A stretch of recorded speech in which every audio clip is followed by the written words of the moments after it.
राधे राधे। देखिए, आज जो हम टॉपिक पढ़ने वाले हैं ना, वो है पितृदोष। अब देखिए, कुंडली में उसको कैसे देखते हैं और ये होता क्या है, आराम से हम देखते हैं इसको। देखिए, अगर किसी व्यक्ति के फर्स्ट भाव में राहु हो या नवम में राहु हो, तो हम बोलते हैं कि भाई पितृदोष है कुंडली में, मतलब ज्योतिषी। अब और दूसरी कंडीशन देख लेते हैं कि अगर किसी व्यक्ति के, याद रखना, फर्स्ट में राहु और नाइन्थ में राहु हो तो पितृदोष है।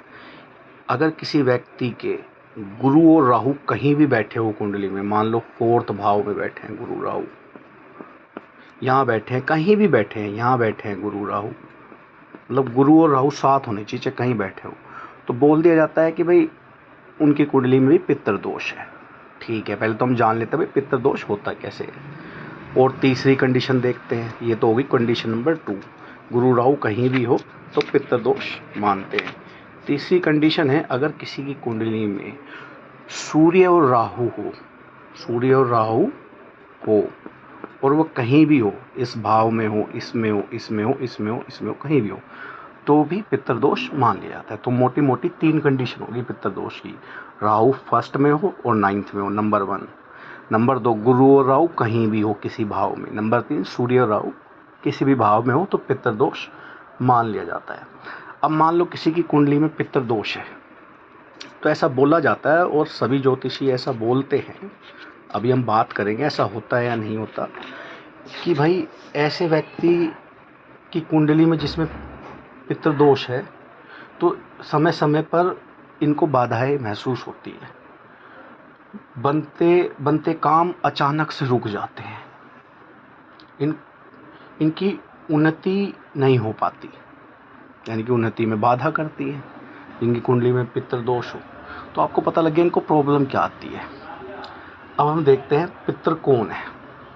देखिए, हमारे जो बड़े बुजुर्ग, कोई भी हो, हमारे बड़े बुजुर्ग, किसी के फादर एक्सपायर हो गए, दादा एक्सपायर हो गए, बड़े बुजुर्ग, हमारे बड़े बुजुर्ग है ना, एक लोक होता है पितृलोक। जैसे चंद्र लोक अलग होता है, शुक्र लोक अलग होता है, सूर्य लोक अलग होता है देवताओं का, ऐसे पितरों का भी एक लोक होता है।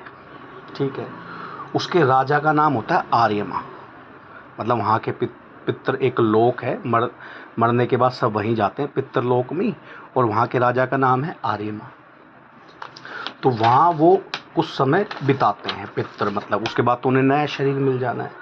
तो जब वो कुछ समय बिताते हैं वहाँ पर, तो वहाँ पर बैठ कर वो, ऐसा बोला जाता है, नीचे अपने बेटे पर, अपने घर की बहुओं को पर, अपनी पत्नी पर, उनके काम में अड़चने डालते हैं कि भाई उनके बने उनको गिरा देंगे, ऐसा समझ लो, अभी के लिए कोई दुर्घटना करा दी, मतलब उनके काम में अड़चने डाल रहे हो ऊपर बैठकर।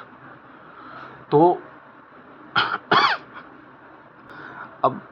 अब यहाँ पर क्वेश्चन ये है कि भाई आप खुद सोचिए, अगर किसी के, भगवान ना करे, किसी के पिताजी एक्सपायर हो गए और वो पितृलोक में चले गए, क्या वो वहाँ जाकर अपने बच्चे को प्रॉब्लम डाल सकते हैं? सोचिए। तो ठीक है, कुछ अब ये ज्योतिष में एक कंसेप्ट बना रखा है। देखिए, मैं भी सेटिस्फाई नहीं उससे, इसका कोई प्रमाण भी नहीं है। कैसे प्रमाण लोगे इन बातों का कि वो ऊपर से नीचे कोई प्रॉब्लम डाल रहे हैं, मतलब पितर दुखी कर रहे हैं हमें पितृलोक में बैठकर, कि उनको कोई शक्तियाँ प्राप्त है और वो नीचे दुखी कर रहे हैं। पहली बात तो अपने बच्चों को कौन दुखी करेगा? ठीक है, ये जो तेहरवी बनाई जाती है या श्राद्ध रखे जाते हैं, ये उन्हीं की शांति के लिए, उनको खुश करने के लिए रखे जाते हैं कि पितृ काम में बाधा ना डाले, इसलिए वो करे जाते हैं। देखिए, मोटी मोटी बात बताऊं तो पुराणों में भी ये लिखा है कि भाई मान लो कोई एक्सपायर हो जाता है, मर जाता है, उसके बाद वो पितृलोक में जाता है, वहाँ पर कुछ समय बिताता है, फिर उसके बाद उसे कोई दूसरे शरीर को लेना होता है। अब सोचिए, मान लो वो किसी दूसरे शरीर में चला गया, उसके बाद क्या वो उस शरीर में रहते रहते अपने बच्चों को वो करेगा? चलो मान लिया कुछ समय तो पितृलोक में बिताएगा, बट कितना भी समय बिताएगा, और उसके बाद तो उसे जाना ही होगा। तो कुछ समय के लिए तो पितृलोक में है, चलो वहाँ से बाधाएं डाल देगा, लेकिन फिर वो किसी दूसरे शरीर में चला जाएगा, वहाँ दूसरे शरीर में रहते रहते, दूसरी योनि में, या शरीर को एक ही बात है, दूसरी योनि में चला गया, पितृलोक से शरीर में चला गया, तो क्या वो शरीर में रह के वो ज़िंदगी भर तो पितृलोक में रहेगा नहीं, किसी दूसरे शरीर में चला जाएगा। क्या दूसरे शरीर में रहकर भी वो यहाँ पर अड़चनें डालेगा काम में? तो ये थोड़ा-सा सोचने का विषय है, ठीक है? तो ऐसी कोई हमारे पास कोई प्रमाण तो है नहीं कि ऊपर से वो डाल रहे हैं, ठीक है, शास्त्रों में लिखा है और ज्योतिषी इस चीज़ का यूज़ करते हैं। मान लीजिए किसी की कुंडली पूरी तरह से बली है, ये भाव भी बली है, उसका बच्चों का भाव भी बली है, उसका वाइफ का भाव भी बली है, उसका अपना भाव भी बली है।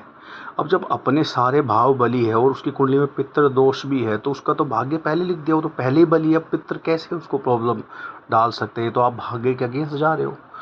तो ठीक है, ये पितृ दोष, ठीक है, मैं तो इसको, ठीक है, अब शास्त्रों में माना गया है तो ठीक है, श्राद्ध वगैरह से हम अपने पितरों को सुखी रखते हैं। हाँ, पितृलोक में जाते हैं, वहाँ वो बैठकर, ऐसा बोला गया है शास्त्र में, खुश हो सकते हैं, दुखी हो सकते हैं, ऐसा नहीं कर सकते कि वो नीचे प्रभाव डालेंगे अपने बच्चों वगैरह पर। तो मोटा मोटा ये पितृदोष होता है और इसलिए बोल देते हैं ज्योतिषी कि आपकी कुंडली में पितृदोष है। तो अगर आपको ये वीडियो पसंद आई हो तो प्लीज़ इसको लाइक कर दीजिए, सब्सक्राइब कर दीजिए और ज़्यादा से ज़्यादा शेयर कर दीजिए। आप सभी का धन्यवाद।